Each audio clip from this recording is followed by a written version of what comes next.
Welcome to the communion. What's good with everybody? Yeah, we good? Okay. Today I got my brother Greg Morris in the building. What's going on, bro? What's going on, baby? I'm nervous now. I'm looking over for this. The mic is it? Are we on? What's going on, baby? You all right? What's good? Chilling, man. You already know. Yeah. You already know. Same thing, different sauce. Back at this thing one more time, man. Yeah. So tell the people about what you've been up to since we last seen you, man. It's been a minute, man. I've been trying to motivate your ass to keep the content coming.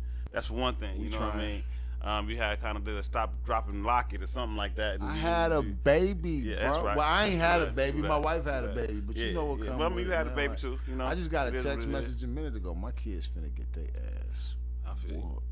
Man. Sometimes it gotta be like that. You gotta restore order. Yeah, so you know, a lot going on. What's going on with you though, man? Man, a little bit of everything, man. I ain't had no kids, but I got a comedy show coming up, man, next Saturday, man. The Comedy House, and we got Josh Adams, man, coming out, bro. And I'm gonna go live with Josh Adams a little bit later tonight. So, and then we're gonna give away some tickets, man. And we want people to tune in, man, because we want them to hear from the people who was involved. I'm trying to pull in some other comedians and see if we can have some fun, man. Hey, man, let me say this, man. Josh Adams is one of my favorite comedians. Yeah, you was there last time he was there, wasn't you? I seen him 3 times, man. Yeah. And the second time I seen him, he roasted me real bad. But you know, I still got mad love for him, though. But he cooks, man. We got some people coming to the show. Next week we're gonna be in the building, man. It's gonna be something to see, man. Cool. We also got Darius Stowers, who's also, you know what I'm saying, he's a heavy hitter. And then we got Dante Lillard. I want to say Lillard. I can't keep saying Lillard, but Lillard. These lips, man, it's done. You know what I'm saying? But we got them coming out, man, and it's gonna be fire, man. It's gonna be fire. It's gonna be pretty much like a show for the headline, and I get the opportunity to host the whole thing too. So that's kind of dope. Come out and support live comedy, man. I Gemini even call it local, man. Come out and support comics of all kind of backgrounds, man. You're gonna get heat. You're gonna get food. They got the food. They got the booths with the vendors, man. It's a real dope setup. And it's like one of them atmospheres to where it's a big venue, but it's still kind of close, and you can get the full effect of it, man. Come see some live comedy, man. Yeah. And we're gonna be feeding y'all all week, man. So just stay tuned to not only Josh's page, but my page as well.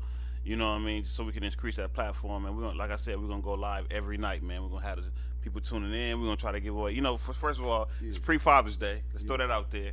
You know what I mean? Then it's Gemini season. On top of that, you know what I mean?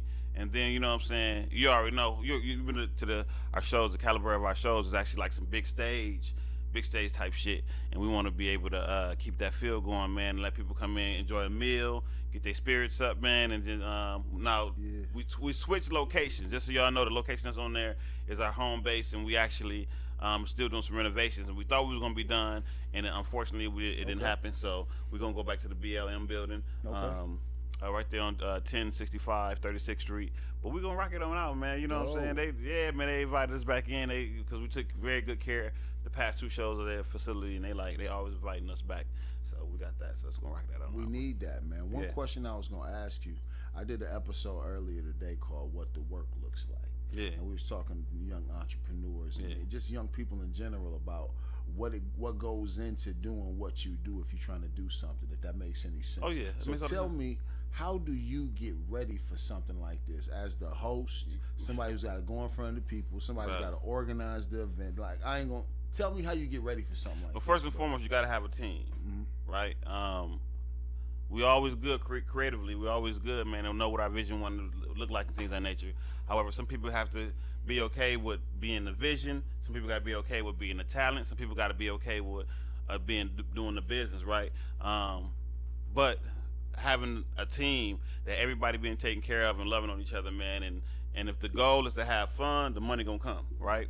But it's always, you know, getting through that journey, man, is always the hardest, right? Because finding those people who not only understands and feels the vision, but is in there for the long haul. Cause some people, you know, it's fun. Some of them, the bitches come. Some of them, you know, and then when that factor get old, some people don't know how to push past them getting uninterested with it. You know what I mean? Because we all start doing things, man, and then the interests fall over here, or something greater takes precedence, and we fall off the journey, man. And to be able to take something and say, hey, this is the vision, this is the goal. We're gonna actually, regardless of good times or hard times, interested or not interested, we're gonna make our goal together. We're gonna stay the course, man. So that's the hardest thing, right? And then being able to maximize your resources and do it in a way that is inexpensive and you see a return on your investment. Personally, with this whole comedy thing, you know, man, a lot of these people go to these places and is invited to do comedy for pennies, right? So one thing at the Comedy House, one of the things that we try to do our best to do, man, is try to pay these comics. That's dope. You know what I'm saying? Like, give them what they not, Give you them know, what they asking for. that one thing. Second thing is, you know, in a conservative city like this, and I say conservative city like this because we as African Americans don't truly support like we need to. And what is a direct reflector of that is events on the weekend. We should have something that's always reoccurring, like monthly or weekly. You know what I'm saying? If it's nothing we don't really have nothing that we said has been sustainable for the past 5 years completely. that we can go enjoy ourselves. And we need small silos where grown folks don't hang around with young folks. And the idea of this and another. And as soon as we get something, somehow we either terrorize, break it down, but we don't really show the love that we need to for the people who has invented these things, you know, for us to go to enjoy, man. We always brag about, man, I'm going to Detroit because I'm doing this out there, or I'm going to Houston or Atlanta, this and another. And the same thing they doing out there, we could do here. And I don't understand the mentality of our Grand Rapids conservative community, man. People can say nigga this, black that, or we all for this and that and other. It's like when something go down, niggas get the marching. Yeah. But after it's all said and done, and or after we get to wherever I think they feel like it's the end of the road, nobody talk about it no more until it's a popular topic or some other stuff. No one's grabs the helms to that. You know, we got so many different. We got so many, and I'm on a tangent right now. But we got so many different. We got. We got so many different things here for our youth, because we know this whole Job Corps thing is popping up right now. We got so many things here for our youth, man, that's can change the course of where we at right now as a community. Like, for instance, my family, William Braylock, has every kid deserves a dope father, right? He's been doing that for the past couple of years. It's Catch a Win. He's actually created an academy for fathers to get into who has lost their way of fatherhood, parenthood, things of that nature, or even to strengthen the good fathers into better fathers, whatever the case may be, and to be able to share those resources as fathers, rather it be child support or just those things for men out there in the community. And you don't see a lot of community leaders who should be standing behind it, preachers, things of that nature. You know what I mean? And the goal is to strengthen our community as fathers and men. Shout out to Will. Keep doing your thing, bro. I love it. And more people should support that, man. I'm gonna try to come out to the next event. June 13th is his next one, right? And he's having it right there at 21 Soul. Okay. 1201 Soul. Yes. I want to make sure I do that right. So no disrespect to the establishment and my family out there, but just being able to cultivate those things, man. And comedy is one of the huge things that create those reliefs that we have for a hard week, man, hard time. We're going through something. We just need some laughter, and we kind of not kind of, but we set up a cheaper ticket, right? People saying you need to go up on your ticket, and we eventually will, right? But we average anywhere between 100 150 people in the building at one given time. And eventually we will, but right now we want people to understand that, hey, we have something here.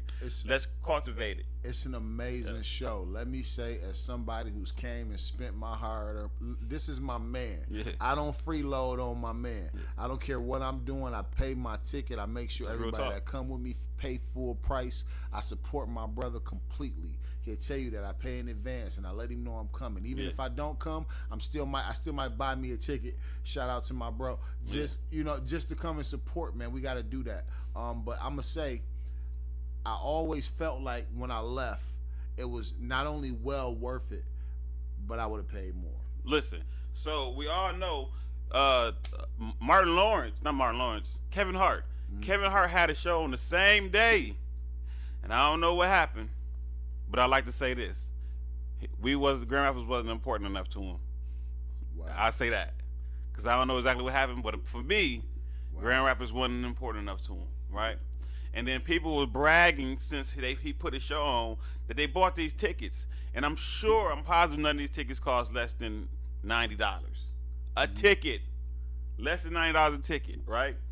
Our shows with heavy hitters who, in my opinion, is funnier than Kevin Hart. Okay. On that same day, y'all go get y'all refund from y'all ticket. What you do is you take that $80 ticket, you go get your money back, you take 15 of those dollars and buy one of our tickets. Right? Okay. You go get you a bag of weed, right? I'm gonna tell you what to do with the rest of it. Get you a bag of weed, right?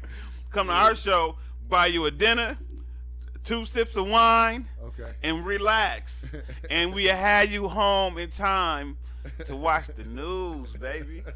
That's what I'm saying. You know what I'm saying? And then you go and when you're done, I want you taking pictures and post them, and I want you to hashtag Kevin Hart could never. That'd be cold. Okay. Let's do that. Kevin Hart could never. So like hashtag Grand Rapids. It's a vibe. Yeah. That's the only way I could describe it. It's a vibe. Yep. It's like, I hate to call it local comedy. I don't want to say that because he's bringing people from all over the place. They're doing interesting things, and it's only going to get better. You know what I'm saying? It's only going to grow. You should come along to something that's only going to get better as you see it. And that's not giving it enough props for what it already is. Like I said, anytime where you can go see underground jazz, underground hip hop, or underground comedy, and it's raw and it's exactly what you came to see. Yeah. You got to take your hat off. I don't know if y'all First Amendment comedy, Def Comedy Jam. Mm-hmm. Some people don't know about Uptown Comedy Club, Martin, Living Color. When I'm telling you, these are the vibes of these comedians that we bring. It's, like, I dare you to buy a ticket. I dare you, if you're watching this, I dare you to buy a ticket. Now, don't get it twisted.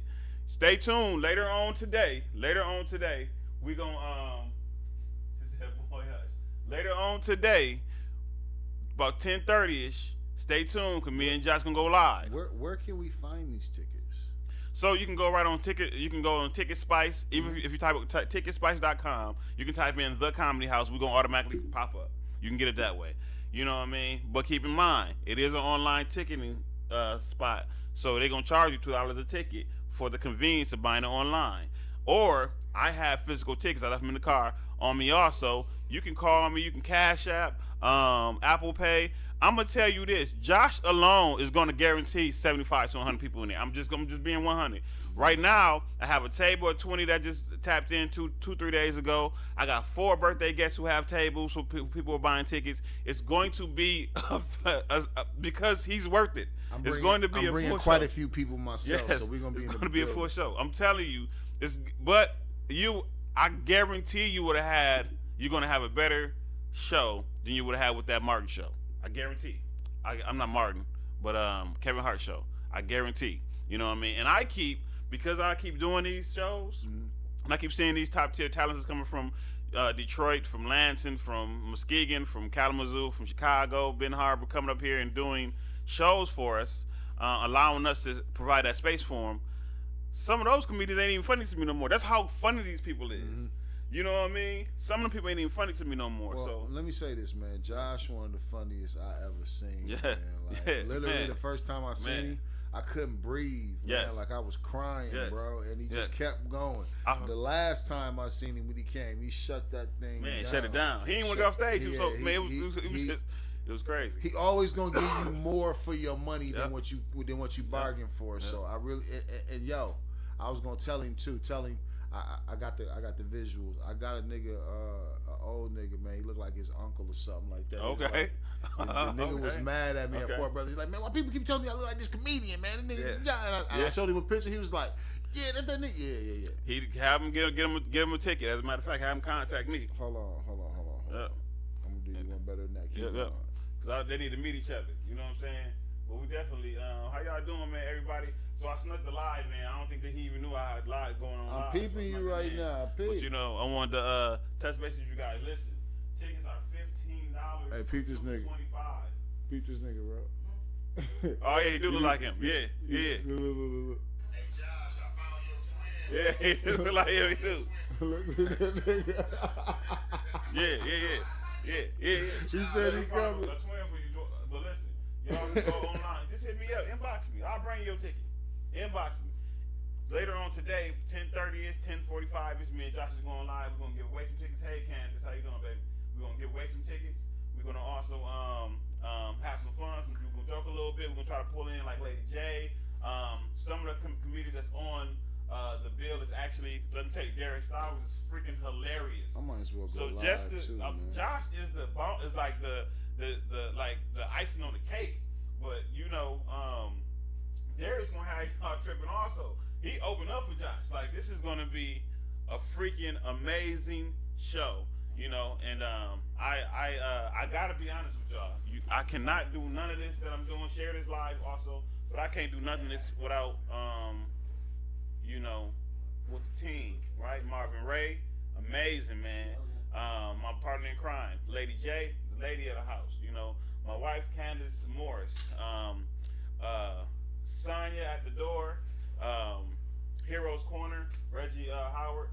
There's the team is solid, man, and I cannot act like that. This is a one man. Like I said in the beginning of this, if you watched it from the beginning, we were talking about an actual team. You got to put a team together, man, to make this work. My bad. Shout out your team one more time. I just did. So Marvin Ray, shout out to Marvin Ray, was my partner in crime, who actually came with this concept with me. I want to shout out Lady J, who's a lady of the house. I want to shout out Sonya, who is the lady who's normally at the door. Baby mama, who steps in whenever she needs to, if somebody can't make it, so she step in and fill those voids. And then, of course, you know, my wife Candace Morris, who you see at the concessions. And shout out to all of and we give the opportunity. DJ Ilwin, right? I don't know if y'all know who DJ Ilwin is. He rocking the ones and twos. Of course, Reggie from Heroes Corner, who makes sure we straight if something's going on with the building. He makes sure he solidifies a space for us to be able to do our comedy shows. We want to our sponsors, right? Knick Knack Tasty Treats. Okay. All right, something to eat when he be coming. Plated. You know what I mean? Like, we can't forget Slater Shades. She stepped in this show. Okay. She was like, I got a Slater Shades to be there, so they had their booths up for people can patronize their small businesses that we're gonna help them turn into big businesses by, like I said, purchasing their items and things of that nature. So I'm so excited, man. This show is gonna be like no other. I'm excited, man. This show gonna be like no other. So I'm glad that we can start the summer off with this. And you know, like I said, the Gemini season. Shout out to the birthday guests, man. And guess what? My wife is a birthday guest too. Shout out to the queen, man. You know what I'm saying? For sure, she a Gemini. You know. So we got the game on too, y'all. Just so y'all know, we kind of watching the game. We got the game on too, cause you know we got a Knicks fan over here in the building. So he hoping it ties up today. You know what I mean? So yeah, we're gonna have a good time though, man. Again, like I said, stay tuned a little bit later so we can give out some tickets, man. Hey man. And it's Father's Day too, man. You just had a baby. Yeah. You know what I'm saying? Like, shout out to and y'all did something like that was very unique. Y'all didn't name the baby till the baby came home. Yeah. Right? And the baby name is Chloe Jean Elizabeth Lamar. Yeah. Chloe Bell Jean Elizabeth Lamar. 9 names. Look at that. She's named after Everybody. her 3 grandmothers that passed on. She Okay. got each one of their middle names. Okay. So, Okay. Jean Bell Elizabeth Lamar. Chloe. Jean Yeah. Bell Elizabeth. Yeah, My little Chloe, baby. And which she's is like I said on Facebook, a perfect name for a beautiful angel, man. Yeah, I appreciate it, man. Perfect. You know? Thank you. You got all girls. All girls. Girl dad. Man, your thing don't work. Yeah. It's some kind of repayment for For what you done did to the city we with ain't this. gonna talk about it, man. Okay. We ain't gonna That's talk about well, congratulations, man. You I know, this is on this appreciate journey. I don't know what makes you want at 47 start over. That don't make no sense to me. I ain't that old. I'm a couple years off, but You know what I I'm saying? mean, kids is beautiful, man. Yeah. Kids are wealth, man. Yeah. And then my kids are crazy. So even Okay. though they about to get dealt with in a minute because Yeah. mom's kind of mad at them. But Yeah. it's a blessing, man. They Yeah. wake me up and keep me young every day. So Yeah. shout out to my kids, Fifi. Yep. Shout out to Mylan. Shout out to Maya, and shout out to Chloe. So your last you did numbers. I know you're gonna chop this up and kind of feed it to the public also. The last time we had a discussion, right? We had a dope little topic that we could roll. I can't remember what it was, but you was talking about the other day about washing hands and things of that nature. Yeah. And you had such a dope platform on that, and it's about time you started to drop this content. That was on the episode called Lessons from the Brother That Cleans Up at Your Job. Now, I'm a fly at the wall at people's jobs. Mm-hmm. So I get to see things that most people don't know from a lot of different perspectives. What's the nastiest thing you've seen at somebody's desk? The nastiest thing I've seen at somebody's desk, or the nastiest thing I've seen, period. I could tell you a lot. What's the nastiest thing you've seen, period? Somebody shit on the wall and on the floor. Like, projectile shit everywhere, like vomit. And Like just those- left it and just kept walking It's off. just like, yo, you clean this up. You know what I'm saying? This for This you turned right you into the boo-boo man. This is just the boo man. And I get the phone call and I got to clean this shit up. I'm taking pictures of this shit and I'm just like, man. So they just walked in and like, somebody shit on the wall. Somebody shitted on the wall. I think this is a job for John. I got just the nigga to call. Yeah, you know. That's crazy, I man. mean, but you got to realize that after a number 2, most people don't wash their hands, man. Oh, bro, I work in a county building. Mm-hmm. I won't say a county building, right? But you'd be surprised.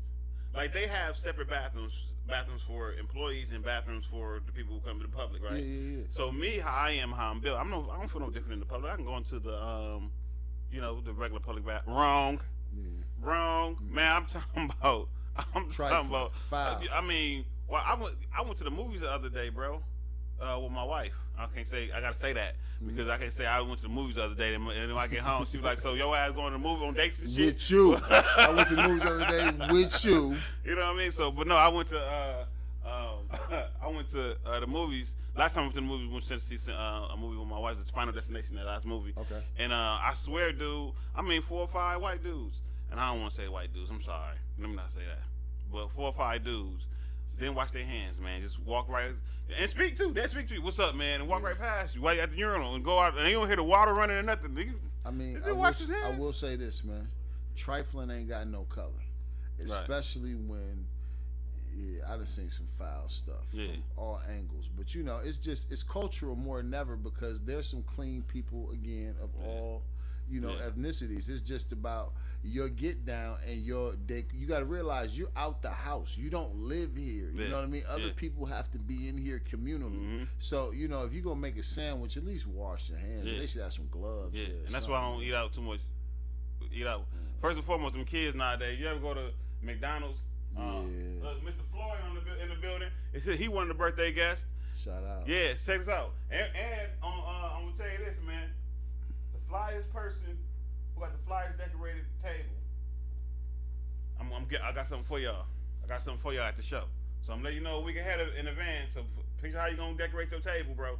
You know what I'm saying? But shout out to Larry, man. Happy birthday to you, big dog. Hey, yo, man. This is going to be his birthday his birthday show. I had an argument that I was going to call you with, but I didn't know if you're ready for it. We might not be ready for it. Nah, go ahead, man. Check it out. Go ahead. As long as I can keep my shirt on, I'm good. What's your favorite character from a movie that ain't had no lines? give me your top 5 niggas in the movie that ain't had no lines. 5. They just don't. Give me it. It got to be 5. That don't have no lines. That don't speak. Did the nigga in Harlem Nights with the gun? Did he talk? He got to be on the list. If he didn't say no. Okay. So, what's and he ended up having lines, but he did because they thought he didn't talk. Dude on the couch. What movie was that from?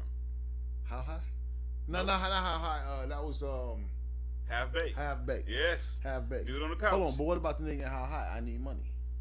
Yep, so that's 3. We on 3. We on 3 right I can't figure this out. Niggas who ain't got no lines. Radio. Did Radio actually say words?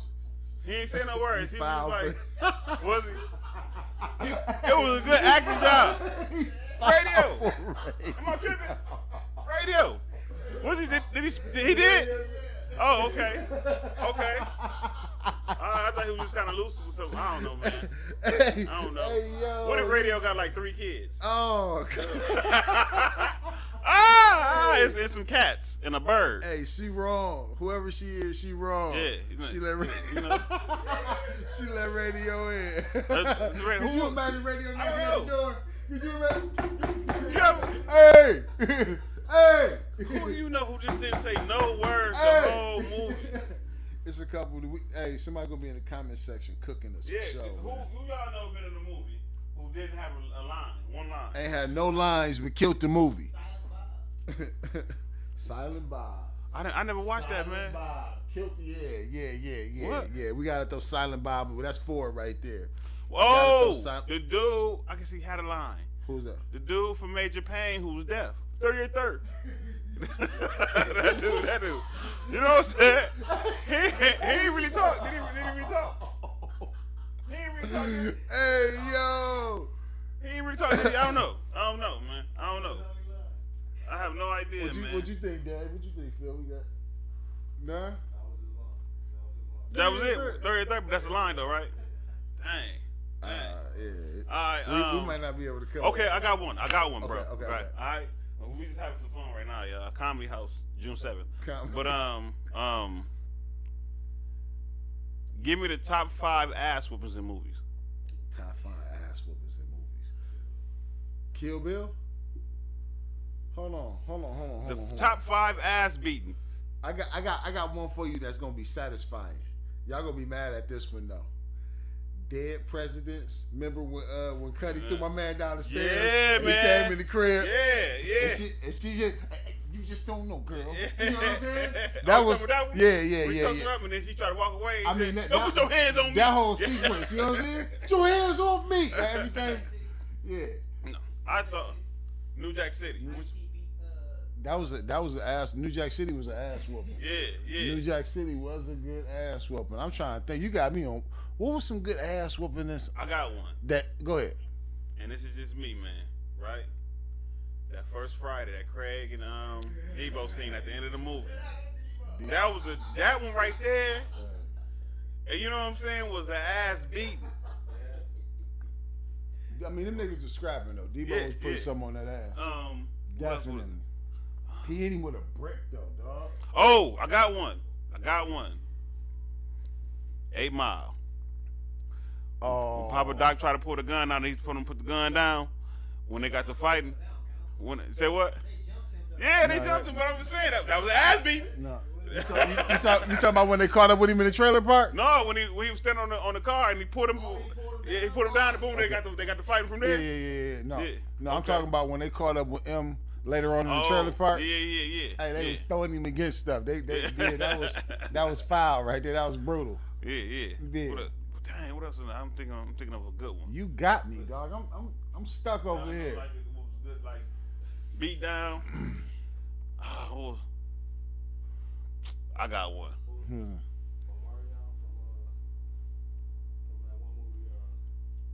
You got served? I think so. What fight was that? Yeah, Marcus. No, so hold on. Again, dead presidents. Do you remember when Cuddy went to go get his money?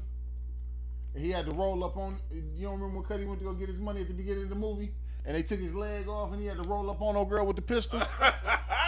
He punched old girl. Oh man, listen, classic scene. If you ever watch Dead Presidents, I think the scene got Heather B in it. I think Heather B's in the scene. He fires on her. I got one for you. Yeah, go ahead. Growing up, y'all already know we had growing up, they had the Spice Channel. We couldn't get into the Spice Channel. We had Playboy magazine, things of that nature, right? Growing up, when can you remember the best sex scene in a movie? Best sex scene in the movie growing up. Pause too, because there's a bunch of niggas in here. But best sex scene growing up. Let me see here. I'm trying to go back to the beginning because, like, in them '70s movies, they used to get down in them '70s movies, man. So, like, I remember, not necessarily them getting down, but I remember in Uptown Saturday Night, right, with Bill Cosby and Sidney Poitier, when they was robbing the joint, and my man said, "Everybody strip, take your clothes off, and you hurry up," talking to the girl, "cause you look good." You look good. Hurry up, cause you look good. That was one of my parts right there. But I'm talking about the best clapping bun scene of all time. Pause. You know what I'm saying? Respectfully. Halle Berry got a good one, man. Which one? Monsters Ball. Yeah. That was phenomenal. That gotta be Halle number Berry, one. that got to be number one. I mean, I hate to go straight to the top, but Halle Berry got a good one. Like I'm gonna say this too, right? I believe he really, Plug Love. They know what I'm talking about. Y'all still got Tubi. Plug Love had the nastiest, freakiest, sexiest. She was on that fat dude. Hey, you gonna have me and my wife on Tubi for no reason tonight watching Plug Love. Look, what's Buxton movie name? Thanks, I'm sorry, Bucks. It's the tip of my tongue. Man, now it's on the tip of mine too. Shout out my bro. That's my quarterback right there, Buxton, man. Yeah. Him and Shorty and him, you know what I'm talking about. You know what I'm talking about. Hey, Bucks, you did your thing, man. You knocked her down, bro.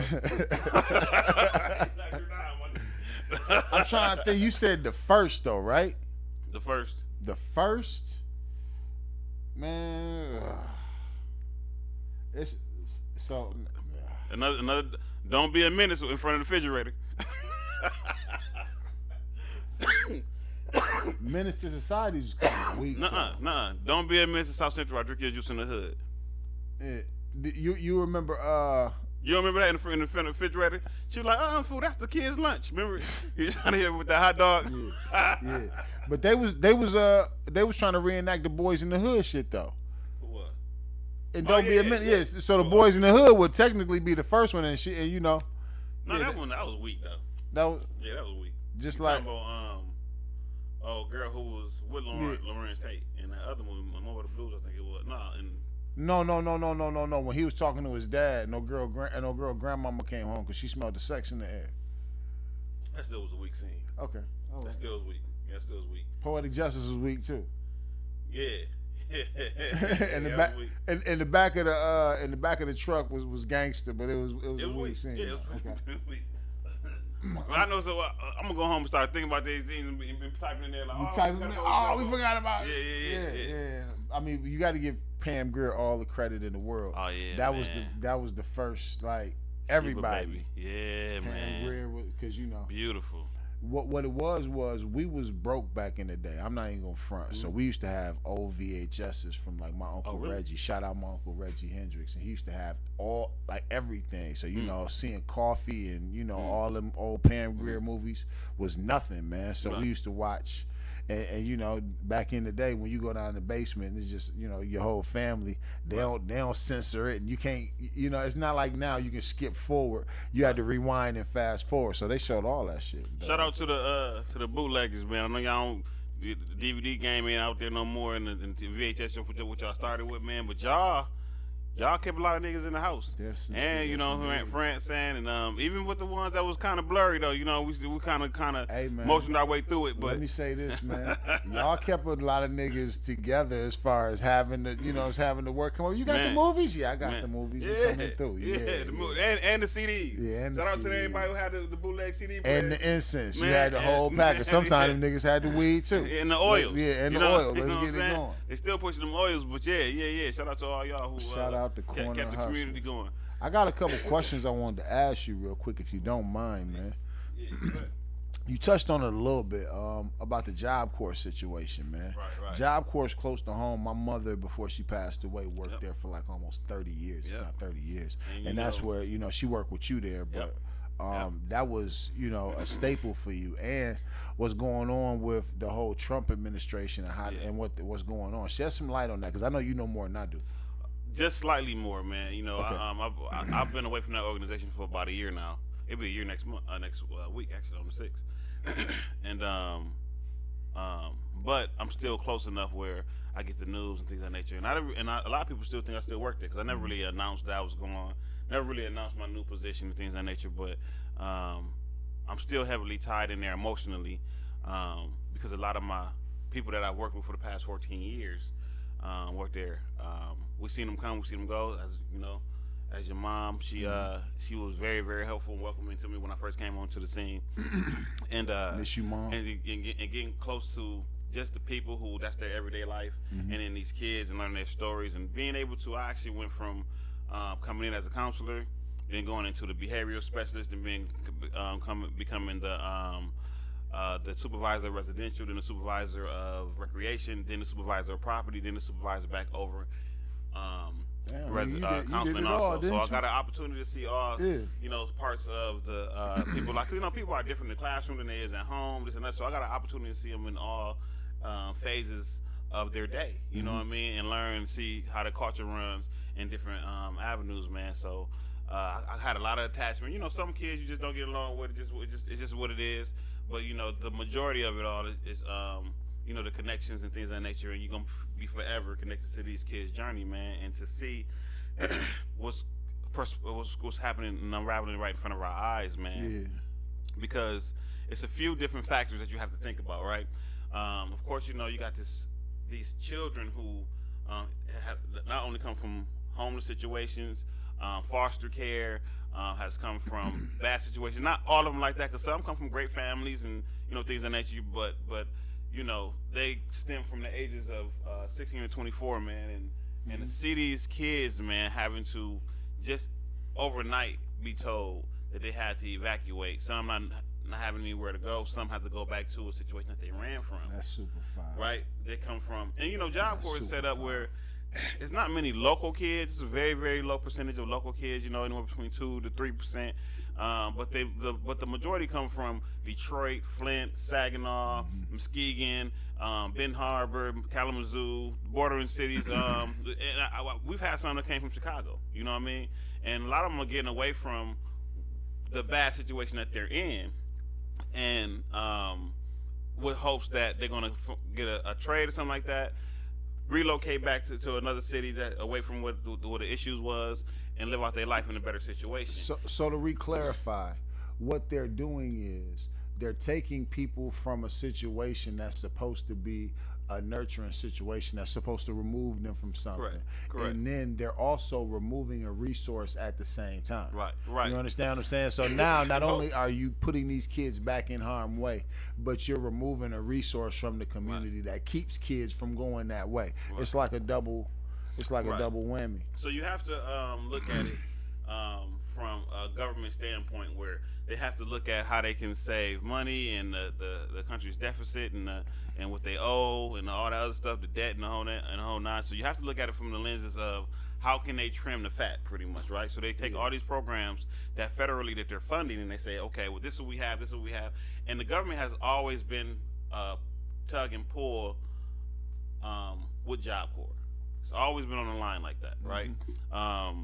Because of course the higher ups, a lot of those people in government feel like it's a waste of government funds, and they just happen to get an administration that can put their foot in front of the other, because they run the House. The Republicans run the House, and just pretty much say, hey, well, let's get rid of this, and have enough statistical data to make it make sense or justify it. Right, the graduation rate, the violence, the this, the that, the overspending, the misappropriation of funds, if that's in there. You know what I mean? I'm just throwing some things out that they can use for, people don't just say cut that out for those people in urban areas. They come in with facts and data and say, hey, this is the case that we're running at. Hey, this is the reason why we don't feel like this is a good program, and then we shouldn't be directing funds to this particular program.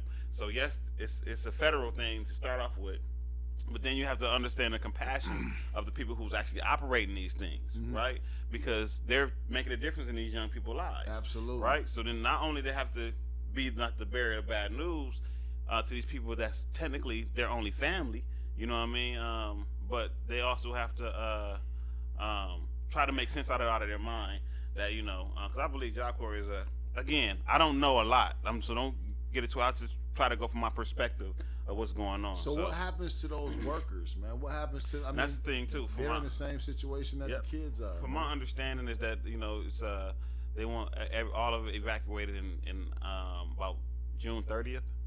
I think you know they got 30 days to kind of make that movement, whatever the case may be. I don't technically know. You know what I mean?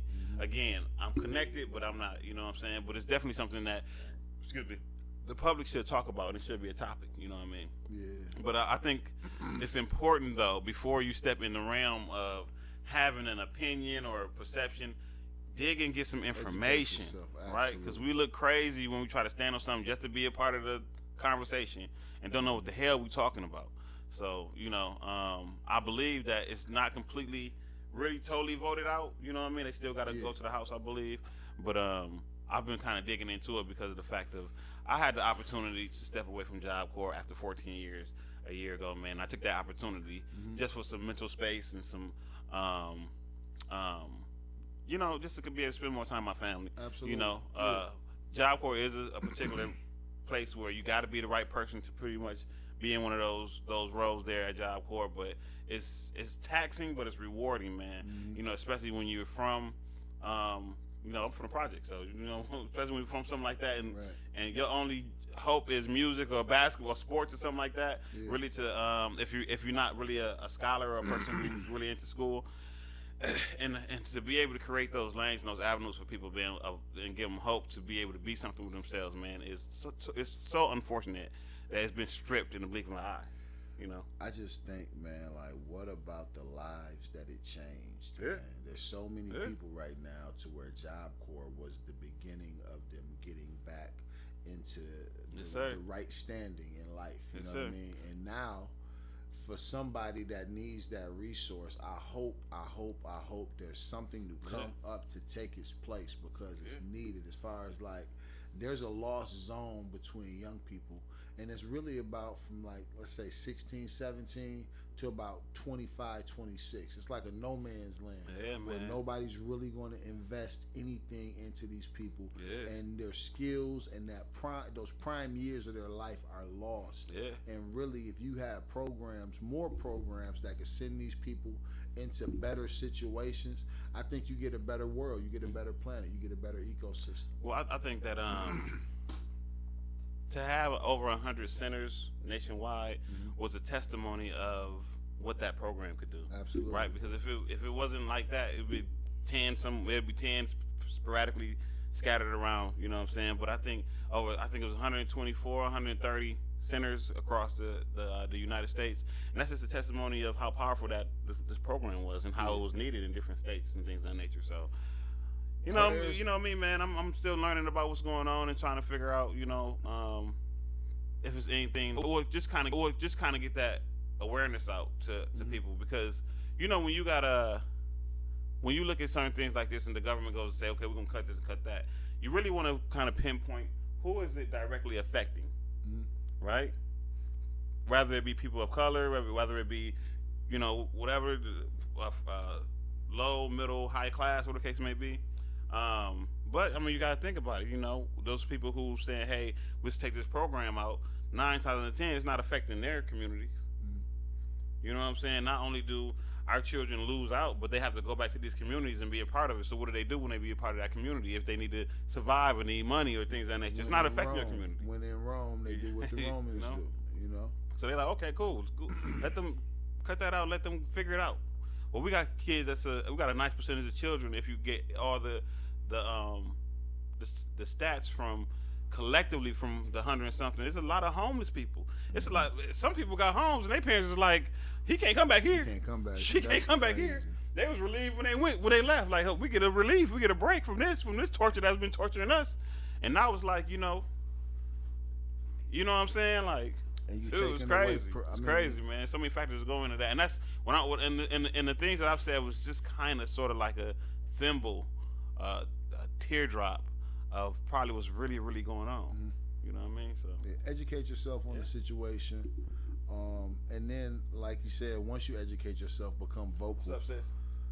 Shout out to Job Corps. Prayers up to the people who are involved in it, and then if you have some resources available, please reach out to the necessary people. You know what I mean? Yeah. Like, tap in with not only with your city or your area Job Corps, and then you can kind of help one by one reissue those people to other resources that can probably help them a little better. Man. If you know anybody who works at Job Corps, please tap in with them. First of all, pray over them, because people are gonna lose their jobs. Yeah.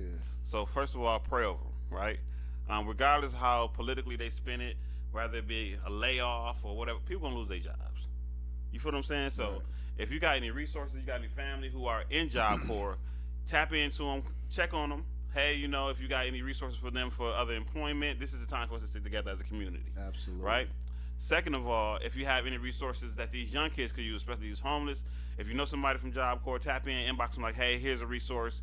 Give them something so somebody can, so they can, because I think it's going to be difficult for everybody. You know, even if they find some place for everybody to go, it's going to be some type of something that's going to be difficult for at least a few different ones who have nowhere to go. You know, someone might have a mental issue. You can't just put them in a population of a homeless shelter. You know what I'm saying? Like, you gotta. It's tough, bro. It's tough. And like I said, you're taking away professionals from kids who really need professionals. So that's in a controlled atmosphere, man. Just prayers up for Job Corps. Hopefully we get some cooler heads or some smarter heads to prevail. And something to happen on that tip. I wanted to talk to you about a couple more things going on in the news, man, just to get your opinion, because I know it's funny, but it's serious, and I know you be well informed on stuff like this, man. The Diddy trial that we've been. You said I'm well informed about this. No, forgive me. This is what I want to say, man. We've known this shit since the '90s, man. I mean, I me personally, bro. If people can't have a mature conversation with me about R. Kelly, let's just start there. Okay. You understand what I'm saying? Yeah. If people can't have a mature conversation with me about R. Kelly, man, I don't want to talk about his music. We know he's brilliant. You know, we know this and other case may be, but there's a dark side. You can't just look at the dark side of Disney or Nickelodeon or what happening behind the scenes with these children and things of that nature. If you can't look behind the whole entertainment industry and how they utilize their power to, you know what I'm saying, to act out their fantasies with, absolutely, by the, you know what I mean, you know, at the risk of our children, our women, our this and that other, you know what I'm saying. Like, for me personally, I'm gonna say this gonna bust some heads too, right? For me personally, you know, I've seen so much contradiction in our community when it comes to, you know, what we stand for, right? If you go to some of our just our age, some of our leaders who are pro-black, but you know they marry into other cultures and things of that nature. You know what I mean? That's nothing against that, because you know my family is very diverse. You know what I'm saying? But I'm saying that, but the contradiction of the things that we stand for, that's just so blatant. It's hard to be to side with. Well, let me build a better contradiction, man. Because that was heavy, wasn't it? Yeah, it was heavy, but I know a lot of mixed couples that be all about the cause, so I can't never, you know, I'm not saying discount them. No, I'm feeling you, but what I'm saying is, like, a great example to me is your pastor foul, he been foul, and you continuously let this guy off the hook, or they reposition him in another city, he pops up somewhere else. And this is of all religions. This is just the foul pastor or foul preacher. You know what I mean? You can be Catholic, you can be Baptist, it don't make a difference. Right. But these guys, they know what they about, or they got rumors, and you pss, pss, pss, pss, but then you still, you know, he preach a good word, or he can sing or whatever. And I'm not pointing to anybody in particular. I'm just saying this archetype. we as a black community will let it go. Say, oh man, he pack a house. Oh man, he sure can preach. Yeah. And then you know he got 3 boys, an apartment or something like that. And you're like, yo, this is not cool. People don't want to have that conversation. People don't want to have that conversation because then you have to give examples, and they don't want that. You know what I'm saying? Because your favorite people be exposed. It's just what it is. They ain't gonna win, bro. I'm playing with you. Nah, but Knicks down by 2. Let's go. Yeah. No, but you know what I'm saying? Like you have to. The crazy part about this, ladies and gentlemen, is that no matter how you look at it, somebody that's close to you fits this box, and it's unfortunate. It's just what it is, right? Yeah. Through human nature. Yeah. Right? We crucify the perfect man. Indeed. Right? So Indeed. you already know how we got with each other, you know what I'm saying? Cuz none of us is perfect. But when you and people always go straight to the preacher thing, man. And not saying that's what you was doing, but people go to the preacher thing, man, but it's deeper than that, right? Mm-hmm. So it's deeper than I don't want to go that no further than that. You know, because bro, I can go so far down that tunnel. People really get mad, but the reality is the reality. I mean, this is your show, bro. No, don't do that. Nah. Let's get it together. Because I'm a firm believer of everybody talking about these mistrials and other. I don't care about no mistrial. I don't care about none of that. I'm gonna be honest with you. I never met Patrick Lord. That don't mean I don't feel his situation and that I'm not for the cause and what it means. I'm saying that I'm finna speak, and I don't even know these people, right? I don't understand how our people will sit there and I can retaliate against you. If you did something to mine, I can even pull up. You know what I'm saying? I know where you but going. they let people do stuff to our people that they march against and have all this stuff to be in the conversation, but absolutely nothing about it. Well. Here's the thing. In defense of our people, we haven't yet decided that we's gonna come together on one collective. We don't have to. And no, listen to me. We do need each other.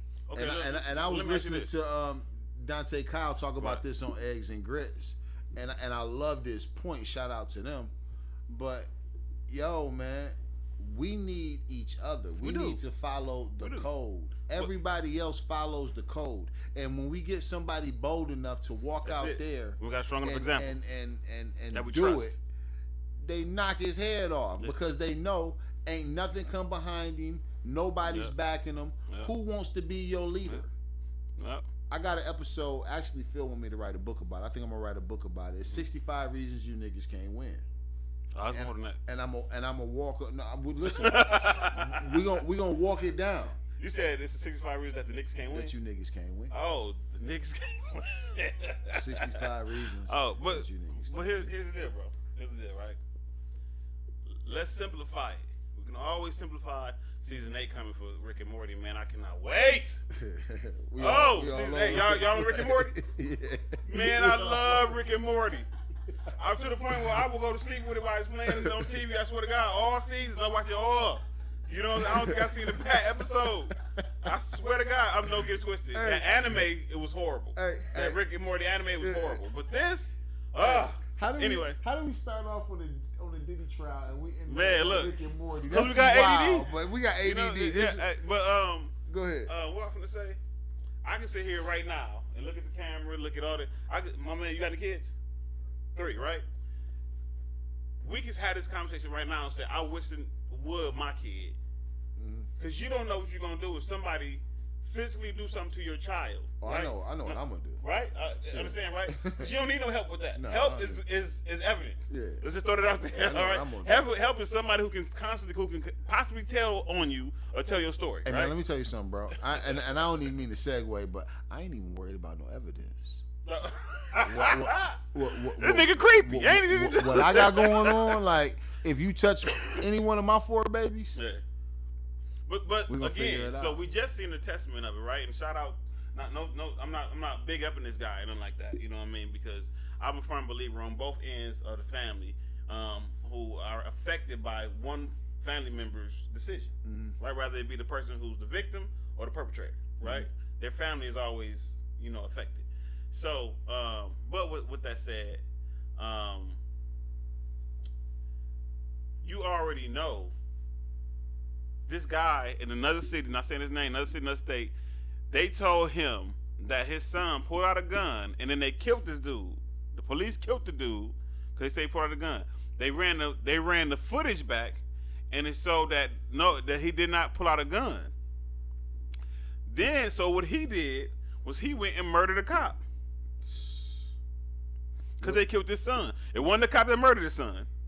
It's a random police officer, right? I was having this conversation with another group of people, right? Now, I'm not bigging up nothing that he's done, right? But I do understand that some police officers just want to go home, right? If your wife was a police officer, you want her to make it home, right? Yeah. But on the other end, I do understand that they're scared. Hey man, listen. I'm not with no cowardly act, okay? Right. Now listen to me. I don't suggest that you walk up that, how can I put this? I'm not suggesting nothing. But if you do something to me, I'm coming for you. Absolutely. I'm not coming for somebody like you. Right, I'm not coming for somebody around you. Right. I got an issue with you. Me and you gonna figure that out, and I will get to you eventually. Right. You understand what I'm saying to you? It's not really about doing something, because my daughter, my used to be youngest now, but my third, Yaya, she said, Daddy, I want to be the police. I want to protect people. I want to protect you. And I'm like, we're not doing that. Even though my pops was a police and he was a great dude, a great person, a great pillar of the community. It's just not safe, because somebody might do something to you in retaliation to. Absolutely. And they say there are no good ones, or you can't be one of the good ones or whatever. It's definitely some good ones. But even if, it's kind of like you can't even be one of the good ones no more. You're in there, but don't get it twisted. It's a blue code too, but don't get it twisted. No, absolutely. Right? But because of two things. Number one, if you're one of the good ones, you almost got to fight them, and you got to fight the other side too. You know what I mean? And like, really, you might be fighting the wrong war. You might be you might be used to execute something that really ain't your thing. And you're expendable. So let's think about this, right? Let's say that you're expendable. You got to watch your back around your team, because if they gotta eliminate somebody, it's you. Because they're gonna eliminate the person that's not with the shits. They gonna you the first. If they gotta do it themselves, because in a bus, or it's a bunch of money that they gotta hide, that they didn't found on somebody, dope, drugs. You know what I'm saying? Like, this is my perception. I don't know how it actually works. Yeah, that's just my perception, man. It's unsafe for us. It's unsafe for us. And I tell people all the time, well, there's no coincidence that you see more one race than the other in a particular profession. It's always a reason. You know what I mean? Do you think we can make a difference from the inside? No, I think it's what you said though, right? So you either gonna have a leader, and I'm gonna have to get up out of here soon. Yeah, because the dog danders is Oh my God, my bad. We got it's all good. We got pit bulls. Yeah. But I think it has to be. So we're not ready for a leader to make peace, right? But we're not ready to follow somebody who will stand on an opposing side that represents us, right? Because we have trust issues with us, right? We had it with Malcolm X. We had it with. It's always been, right? Yeah. I don't want to go as far as Willie Lynch, but it always. It's a program, man. It's a program to make you feel some type of way about your own kindness. Think about this. In every single way. That's the program. That is program, the Willie. you know what I mean? Even if because they say Willie Lynch was a fictitious writing, but even if it was fictitious, the sentiment was 100% on point. Man, you can't ignore that. Man. Nope. So we got real political, y'all. But you got to understand, once you stand on these conversations, you can talk about the craziest thing at work, but once you get into religion and this type of ordeal, man, it's always somebody's always gonna catch some type of feelings. But my point in bringing up the Diddy thing was that I think, number one, I'm gonna say this, man. People are bandwagoneers and they're cowards, because if Puff was out, it wouldn't be no Diddy, because he would have came by and hollered at some people. So No, I think a lot of the talk is very disingenuous. They out him beforehand. When it first came out, I don't know if they got clips where people are in parties, T.I., they got, well, he'll walk up now beforehand, everybody crowded him. Mm-hmm. He'll walk up and they'd be around him and they start walking away one by one. None of them kind of, they even say, hi, what's up, man? And then hang around and they walk off. Because no one wanted to be, because I'm pretty sure he got footage of a lot of people doing a lot of zesty stuff, right? Yeah. But the thing about Diddy is that you're not going to be able to. He's going to do some time. Let's just throw that out there. I don't care what he got charged for, what he didn't get charged for. He's going to do some time. They got it. But everybody is no different than R. Kelly. Everybody who got something off of it while it was going on, like money or status or whatever the case may be, or being a roadie or allowed to travel, go here and here. Everybody who got something off of it, you know what I'm saying, is not going to say nothing in the moment. They're not. They're not going to say nothing in the moment. And then the people who do, like Jaguar Wright or this person, I'm not saying she's 100%, but security guards, this and nothing. People who do get, it's one against many. Yeah. Absolutely, they're made to look crazy. You know, even if some of the stuff comes out to be credible. So yeah, my thing is a lot of the stuff we've known already, but a lot of people were too scared to say. It seems like people get bold once you get caught up for something. I don't know. I mean, we do know who got mad at him, but ever since he outed them people about that deal, his life ain't been going right. I mean, ultimately, he might go to prison for it. Like the unfortunate part about it, bro, is that one thing you will never escape, no matter how much you try to, is technology. You will never escape it, right? Because we heard the whole thing about Cassie, and then we heard that he just settled out of court because I don't think it was $10 million or something like that. We heard he settled out of court, right? But how come 2 weeks later, less than a month later, you beating on this girl in the hallway in a hotel? That technology alone right there was your nail in the coffin. Well, that was strategically dropped. They needed that out in the court of public opinion. Regardless, it was strategically dropped. Yeah. Strategically, I don't care what nobody say. It was strategically dropped. Like you can't get away from technology. Rather it be your fingerprint somewhere, a hair follicle, hell, in most situations, a soundbite. Anything. This show. You can't. I might have to edit this show now, right? You can't. You know what I'm saying? Because I know I said the same things tonight that kind of might ruffle a couple of feathers, but people don't want to have that conversation with me. Yeah. Okay. Anyway, I'm really scared to ask you about the Tory Lanez Meg thing because again, like I say, I already told y'all what happened, man. We knew her homegirl shot her. It don't matter. It don't matter. That stuff don't matter. When you create a situation, you got millions of dollars, right? And you create a situation, and I learned this from my pastor. Shout out to my pastor, who's an amazing pastor. Shout out. Who's teaching me more about self accountability and accountability, right?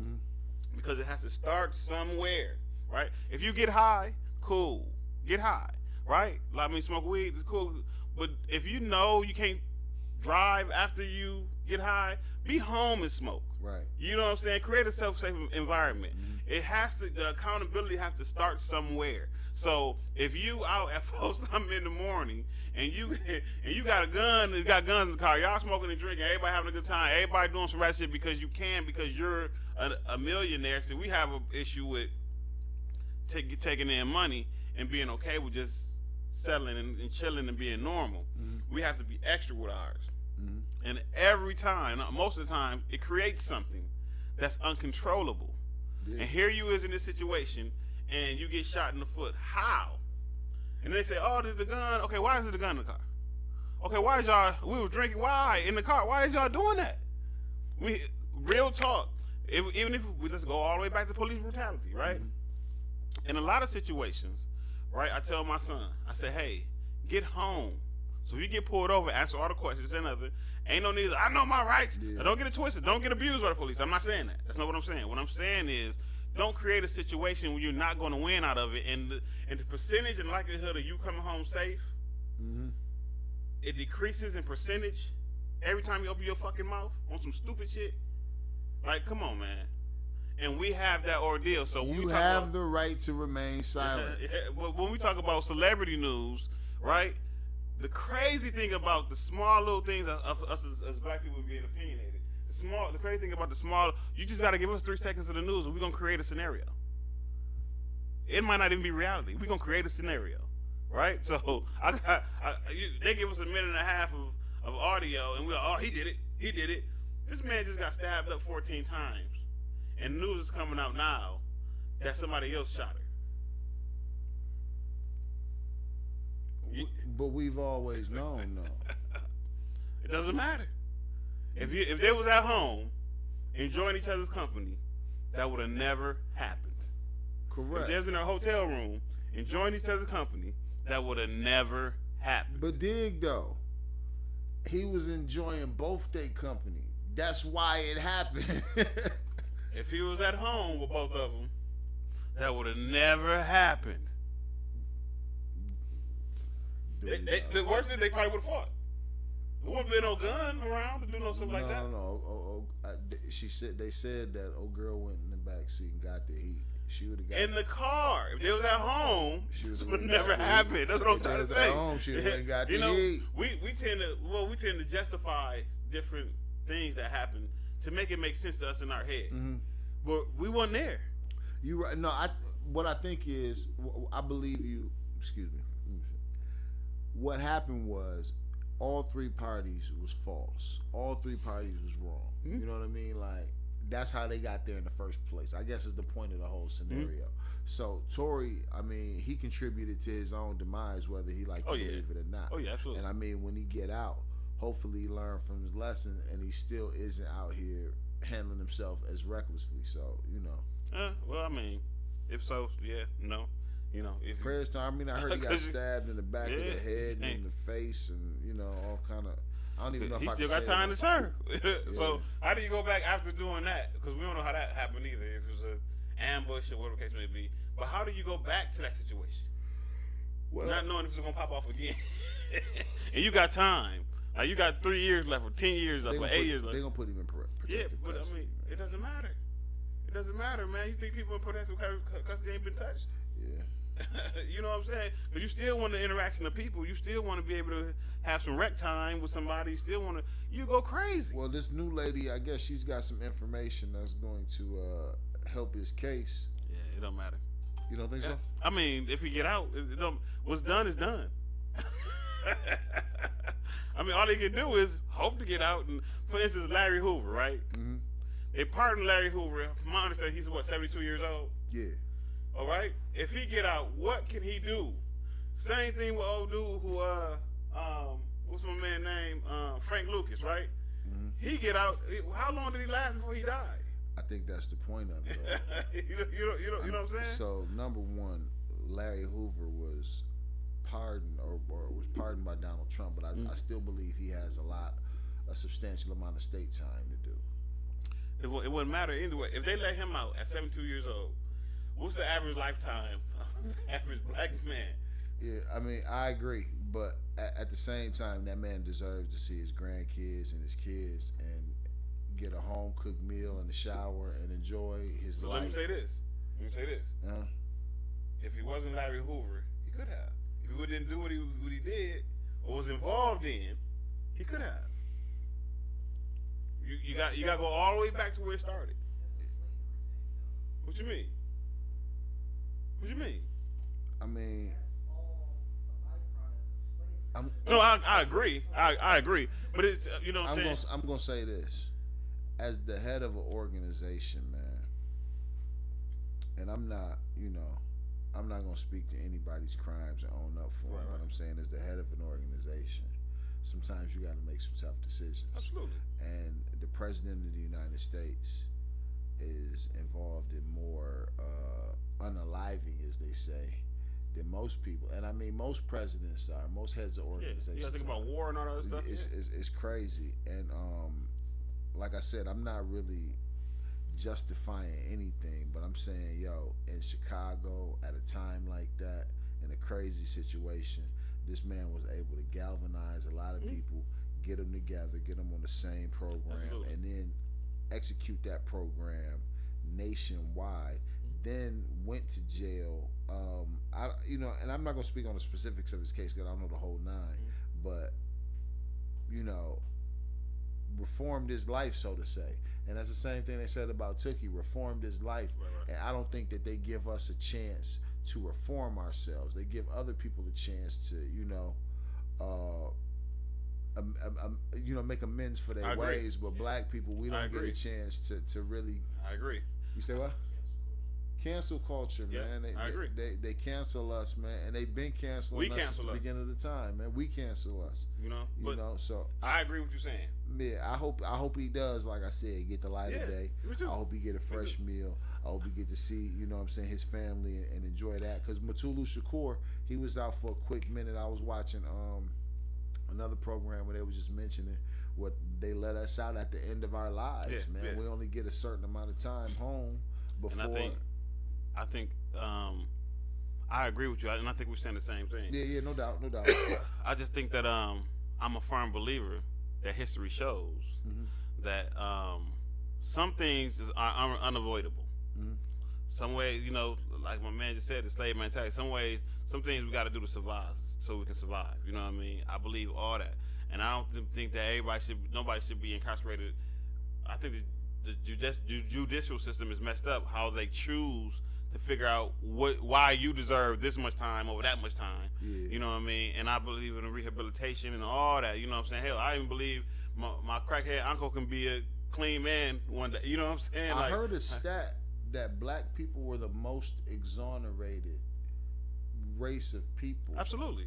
In history. Because we're guilty when if think about this, right? When they did this dude, when Patrick Loyola, when he went through what he went through, first thing they went through his Facebook, they tried to demonize him. Like he was a criminal. Yeah, that's crazy, man. They went through his Facebook, they said he did this, he did that, this is what happened before, this and that. They do that to us. And then all you gotta do is show our face after that, and then boom, we're already guilty in their mind. If you got a rap sheet, they can show it. So imagine where that perception to innocent people has gotten them locked up. Absolutely. We get the bulk of that. Yeah. So you know what I'm saying? And I heard a stat also. This is a guy online, I forget what his name is, but what he does is he goes on and he goes back and forth with people about Bible, about laws, about things of that nature, just to kind of to go in his mind what's reality versus what we put together to justify a clean society, whatever the case may be. And one of the things he said was that black people was the most incarcerated people in the United States, and that is a wrong fact. We're not. We are not. You know what I'm saying? And it's not a huge margin, but we're not. It's 58% the other direction. Yes. Yeah. Yes. Yes, sir. Yes, Yeah. sir. But those platforms that those studies and things of that nature are put on are so much bigger than what we have, and it's in their mind being told by a credible person. So they believe the falsehood of it. I just did an episode about this, right? It's the new plausible deniability, man. Yeah. But I wanted to talk to you about two more things for you get out of here. I know you got to shoot. Number one, what you think about them people getting put out of South Africa? What you think about them people? I don't know anything about that. You don't know about them farmers, them white farmers getting put out of South Africa? Haven't heard anything about that. It is the wildest situation in the world. I suggest you look it up. There is some farmers getting put out of South Africa, and they are crying bloody murder, and them Africans is liberating themselves, and it's a beautiful thing to watch. It's a beautiful. I don't wish thing nothing wrong on. I'm about humanity. I'm Right? about humanity too, Right. But listen to me. The Africans. But I understand the history of Africa and slaves. You and stole all that. this. I understand that. Yep. And we not stealing it back. We taking our stuff Right. back. But my man said we giving you a ride. Yeah. We're not. If And you I'm steal like- our car, we still giving you a ride. I think that somewhere down the line, culturally, you got to see that type of stuff coming. Yeah. Yeah. It's just what it is. No doubt. I'm just saying, this is what it, you got to see that stuff coming. If me personally, I'm just other people. I'm telling you, I'm a person. I'm a non-perfect person who like to make decisions that I think that will work for me in the long run, for my family and my wife and all that other stuff. Because I have people that I have to protect. You know what I'm saying? But if I wouldn't be a white dude in Africa, I mean, from what I know about it, I wouldn't be doing that, especially in certain parts where I know that it's been proven that from the history, my family have made generational wealth off of. You know what I'm saying? They went back for another squeeze. That's what. Yeah, but yeah. I wouldn't do that. I wouldn't do that. Squeeze. Why would I do that? That don't make any sense to me. We not Dutch no more. We Afrikaners right. now. That don't make any sense to me. What? I'm not finna move into no neighborhood. And I don't care how. You know what I'm saying? Like, I'm not finna. And it's just me. I'm not moving to an all white neighborhood. Gentrification all over the world, man. Gentrification, it's been the process for the last 30 years. It's just in execution. Okay, before I get you up out of here, man, number one, go see my brother's show, June 7th. Comedy House. Yes, June 7th. Josh Adams. That's Adams. It is Darius going to be a phenomenal show. Yeah. And I know we put the emphasis on Josh because he's amazing. That's my brother. I love him. Get the rest of the comedians some shine. But Darius Stowers and shout Dante out. Leonard. I don't never want y'all to make them feel like they're not as equally important, man. We are a family. Hey, man, you know what I'm saying? listen to me. The next thing you got to do is, I got one of your shows chopped up right now.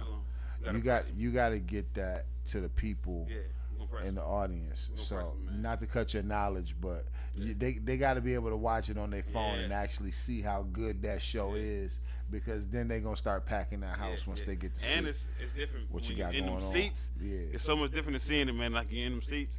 And I would stream live, man. But some of these comics are actually working comics. They on contract, and you can't just release material. No. You know But I mean, you got to work that situation out. But if you get the right situation worked out, we can get them streamed or whatever. And then my last thing is, I wanted to issue you a challenge.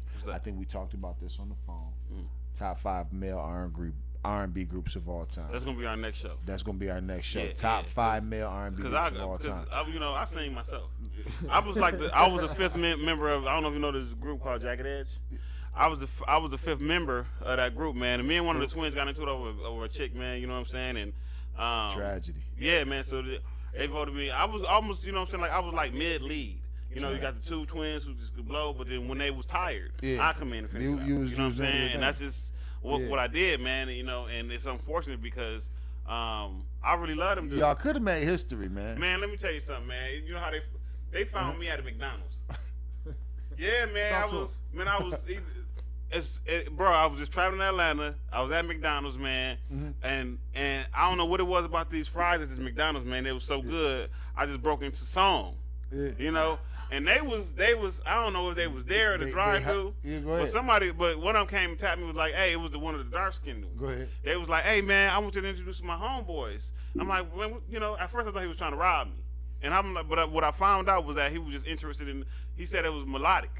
I don't even use that word. Melodic. You know what I'm saying? I found out. I was introduced to that word by this dude. Shout out he to your melodic. melodies. You know what I'm saying? I'm thinking the whole time. I'm thinking he's trying to press me. Out his I think he's trying to. You know what I'm saying? I think he's trying to press me at this particular time. I'm like melodic. You know, I like girls. I don't like. You know what I'm saying? Don't do me like that. I know melodic. And then, I know melodic. You know what I'm saying? Because melodic went to high school with my cousin. Yes, sir. So you know, so I said, all right, cool. You know, I met the twins and everything was cool, man. We had cut 2 demos. We were shopping our demo and whatnot. And then JD had came and scooped us up, and we was working on the Jagged Little Era was the first one. Yeah. So we was kind of working on that one, you man. Was on that. They took all my voices off. All my voices, because you know I can do high and low. So they took all my voices off, man. Yeah, because they voted against me. Because they knew each other. I was the outsider. You know what I'm saying? Yeah. And I knew I was gonna get my shine. I knew I was gonna outshine them. What was the girl? What was the girl's name? I ain't gonna do that. You ain't gonna do that? Because we still kind of, you know, cause I'm trying to sue them. I'm trying to get my little couple dollars. You know what I'm saying? Yeah. But so I don't even bring that up. That's gonna come out in court and everything. But yeah, I was the 5th member of Jagged Edge. That used to be my favorite singing group till I know they did you like that. Man, bro, that was my joint. I don't even mess with them no more. Let's Get Married. That was my joint. A 5th member, bro. The 5th, man. You know what I'm saying? Listen, I was gonna give me a leather outfit with some Timberland boots, the same color. Listen, I love Jagged Edge, bro. That breaks my heart, bro. Yeah, man. But I got a whole slew of musicians So- and groups that's out there. We're gonna do that when we. Yeah, so we'll do anyway, that, you know what top I'm saying? 5 greatest male R&B groups of all time, man. I think Groups. It's only a few of them. no. It's I mean, a lot of them. Unless you go to Motown and all that. No, I'm talking about Jackson 5, New Edition, Temptations, 112, Jagged Edge, Isley Brothers, Jodeci, the Stylistics, the Spinners, the OJs, Earth, Wind and Fire, Commodores, Harold Melvin, the Blue Notes, B2K. Yeah, I said B2K. Tony, Atlantic Star. I mean, I'm trying to think of the Parliament, Funkadelic. You notice Drew he didn't say Hill. Jagged Edge. I did say Jagged Edge. Did you? After 7, the Delphonics, Troop, Boys to Men, TGT, Silk. Hey, who is give me your top 5 list of the greatest male R&B groups of all time. Now, I know you don't like my criterias, but hear me out, though. What you mean? Hear me out, though. Listen to my criterias. Singing ability, vocal ability. Dancing, that's choreography. That means they're moving and step together. So Jagged Edge is taken out of it. I'm not. Hold on. But Jodeci was taken out. They didn't dance. Success, pop culture success. You got to factor that in. Okay. Cultural impact, catalog strength. How many hits did they have? Okay. And then songwriting and production. What's the vibe like? We want to know who the greatest male R&B singer group, and whatever else you got to say about it. You know. Right. I think I don't know, man. I can't really. I don't know. They got a little bit to decide, but we're gonna cook it up and think about it. But Yeah. I know who my list is right now. I got my list, and We don't want to give it to us now. I'm not gonna give it to Nah, y'all right now. Y'all gonna have to Our wait next for one. the show. But yeah, I I'm thinking appreciate about our next show should be Wednesday. Wednesday. Well, Hold on, I got an interview with shout out to Rube. I got an interview with Rube Wednesday. Ruben Martinez. okay. Here. Yeah, right Okay, here. Okay. And then Thursday, I got an interview with a brother who got a mind blowing invention. These glasses, he got these glasses and he got some for anxiety and some for depression. dope. And I really got to get this brother's product out here. It's an amazing thing. But yeah, you available anytime, man. You can just drop in and just turn the cameras on, and it's your show. So yeah, I got my brother Greg Morris in the building. Thank you for coming to check us out. What's up, man? What's Left up, me man? hanging once again. Yeah. My bad. I'm sorry. I'm all over the place because I got to over here, go here. Okay. All over the place. DYU MTV, King's Communion, Heavy is the Head that wears the crown. Run the outro. The Comedy bro. House. Comedy House. Yep. June 7th. June 7th. Yep. Let's get to it.